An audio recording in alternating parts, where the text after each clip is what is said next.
ಇನ್ನು I impact ಸಮಿಟ್ನಲ್ಲಿ ಭಾರತೀಯ AI expo ನಡೀತಾ ಇದೆ.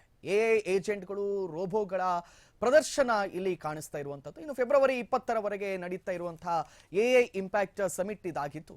ಇಲ್ಲಿ ಭಾರತೀಯ ಎಐ ಎಕ್ಸ್ಪೋ ಪ್ರಮುಖ ಆಕರ್ಷಣೆ ಆಗಿದೆ.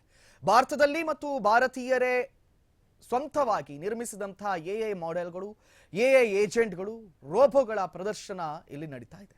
ಇನ್ನು ಪ್ರಧಾನಿ ನರೇಂದ್ರ ಮೋದಿ ಅವರು ಪ್ರತಿ ಸ್ಟಾಲ್ಗೂ ಹೋಗಿ ಹೊಸ ಆವಿಷ್ಕಾರಗಳನ್ನು ಕಣ್ಣಾರೆ ಕಂಡಿದ್ದಾರೆ. ಅದರ ಬಗ್ಗೆ ವಿವರಣೆಗಳನ್ನು ಕೂಡ ಪಡೆದಿದ್ದಾರೆ. ಶಿಕ್ಷಣ, ಕೃಷಿ, ತಂತ್ರಜ್ಞಾನ, ಫೈನಾನ್ಸ್ ಹೀಗೆ ವಿವಿಧ ಕ್ಷೇತ್ರಗಳಲ್ಲಿ ಎಐ ಅನ್ನ ಹೇಗೆ ಸಮರ್ಥವಾಗಿ ಉಪಯೋಗಿಸಬಹುದು ಎಂಬುದನ್ನು ಈ ಪ್ರದರ್ಶನದಲ್ಲಿ ಕಾಣಬಹುದಾಗಿದೆ. ಇನ್ನು ಸರ್ವಮ್ ಎಐ, ಮೈಕ್ರೋ ರೋಬೋ ಇತ್ಯಾದಿ ನಾನಾ ರೀತಿಯ ಎಐ ಮಾಡೆಲ್ಗಳು, ಎಐ ಆವಿಷ್ಕಾರಗಳು ಎಐ ಇಂಪ್ಯಾಕ್ಟ್ ಸಮಿಟ್ನ ಮೊದಲ ದಿನ ಪ್ರದರ್ಶನವನ್ನು ಕಂಡು. ಇನ್ನು ಭಾರತದ ಎಐ ಅನ್ನ ಲೋಕ ಕಲ್ಯಾಣಕ್ಕಾಗಿ ಜವಾಬ್ದಾರಿಯುತವಾಗಿ ಬಳಕೆ ಮಾಡುವ ಮೂಲಕ ಮಾದರಿಯಾಗಿದೆ ಎಂದು ನರೇಂದ್ರ ಮೋದಿ ಹೇಳಿದ್ದಾರೆ.